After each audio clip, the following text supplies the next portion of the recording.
Quand on m'a annoncé le cancer, j'ai fait un déni total. C'était le ciel me tombait sur la tête, c'était l'horreur. À partir du moment où j'ai décidé de faire confiance, tout s'est super bien passé. C'est mon gynécologue qui me l'a diagnostiqué. Auparavant, je sentais une fatigue et je sentais une petite boule au sein. Moi, j'ai décidé de continuer avec des amis que j'ai choisis et qui avaient une partie de mon caractère. Si j'avais quelque chose à dire aux femmes, il faut vraiment, dès que vous sentez une fatigue en vous, dès que vous sentez quelque chose, je ne sais pas comment l'expliquer, qui est différent dans votre corps, allez voir votre médecin. J'étais à l'hôpital de Port-Vila et puis j'ai fait un scanner. Ils m'ont dit que c'est juste un muscle. Je me suis inquiétée. J'ai dit non, mais il faut que j'aille voir un docteur privé. Et c'est là qu'il a vu que madame, il faut vite te soigner parce que c'est déjà depuis 2 ans, 1 an maintenant que tu as eu ça. Et puis c'est un peu grave. Je m'appelle Bernadette, je vais vers mes 81 ans. Il y a 10 ans, on m'a détecté un cancer du sein. Et le moment le plus difficile pour moi, ça a été le jour où j'ai perdu tous mes cheveux en 3 minutes devant la glace. Et puis après, la vie reprend le dessus. Donc il faut toujours garder l'espoir, toujours se dire qu'on a toujours tous, même s'il n'y a pas la maladie, on a toujours des moments difficiles. Je m'appelle Magali, j'ai 43 ans aujourd'hui, j'ai eu un cancer du sein à 41 ans. Ça m'est tombé un peu dessus comme ça. Je pratiquais l'autopalpation, mais comme tout le monde. Et puis un jour, j'ai senti vraiment un truc qui m'a interpellée. Et puis j'ai été consultée. Et puis verdict est tombé, un cancer du sein. Et puis bon, j'ai passé les parcours petit à petit en essayant de garder le positif dans tout ça, en essayant de se battre. J'ai un peu pris ça comme un sportif de haut niveau. Je me suis préparée physiquement, moralement, et puis j'ai franchi les étapes. J'ai eu 3 cancers sur la durée de 7 ans. De ce que j'ai appris, sur le côté positif, ça m'a permis de m'ouvrir aux autres, de continuer à vivre dans le sens que j'ai appris à sortir, danser, chanter. J'ai appris à être forte lorsque j'ai compris qu'il fallait que je me relève toute seule. Je m'appelle Brigitte, j'ai 50 ans, on m'a détecté un cancer du sein à 40 ans.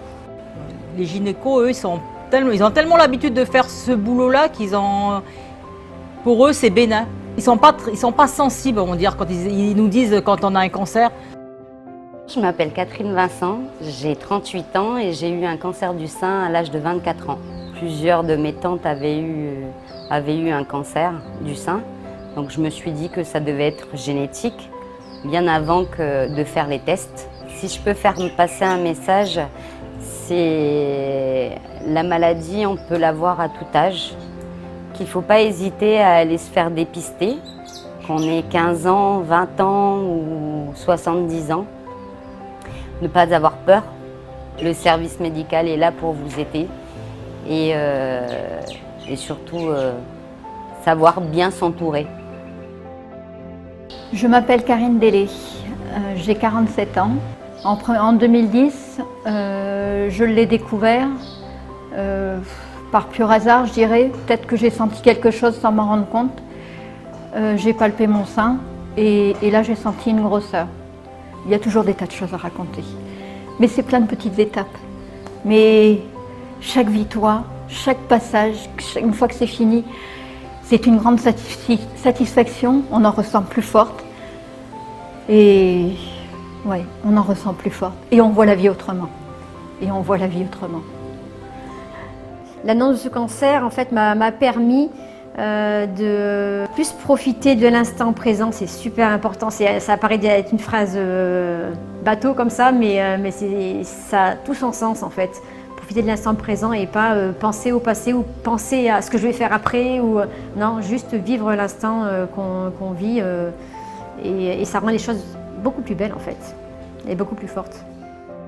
Je m'appelle Thierry, j'ai 44 ans et on m'a diagnostiqué un cancer du côlon l'année dernière, donc j'avais 43 ans. Le cancer c'est sournois, donc la tumeur on vit avec, on l'a souvent en soi depuis un moment et puis un jour il y a quelque chose qui se passe et on découvre qu'en fait que ce avec quoi on vit, c'est pas quelque chose de bien. Si je peux apporter un petit quelque chose avec mon expérience, je conseillerais aux femmes de connaître leurs antécédents médicaux au niveau familial. Est-ce qu'un parent, grand-parent, frère et sœur, oncle et tante a éventuellement eu un cancer digestif? Si c'est le cas, il y a vraiment de grandes chances d'en développer un. C'est un cancer qu'on sait soigner s'il est pris à temps et en revanche c'est un cancer qui tue à 100% lorsqu'il est trop tard. Moi c'est Lessina, j'ai 34 ans, j'ai un petit garçon de 5 ans. Ma gynécologue, elle m'a annoncé, voilà, écoutez, vous avez le cancer du sein et vous êtes au stade 3. Et du coup, quand elle m'a annoncé ça, j'ai tout de suite pensé à mon fils. Moi, ma première pensée, c'était à mon fils. Je me suis mis en mode combat, j'avais une carapace. Pour moi, j'ai pas vraiment changé ma façon de vivre. En fait, j'ai continué à vivre avec la maladie, mais en plus forte. Donc tout ce que j'avais envie de vous dire, c'est soyez forte, faites ce que vous aimez. Moi par exemple, je me suis mis à fond dans le sport. Enfin, je faisais déjà du sport, mais encore plus aujourd'hui. Voilà, donc soyez battante, soyez forte et puis voilà.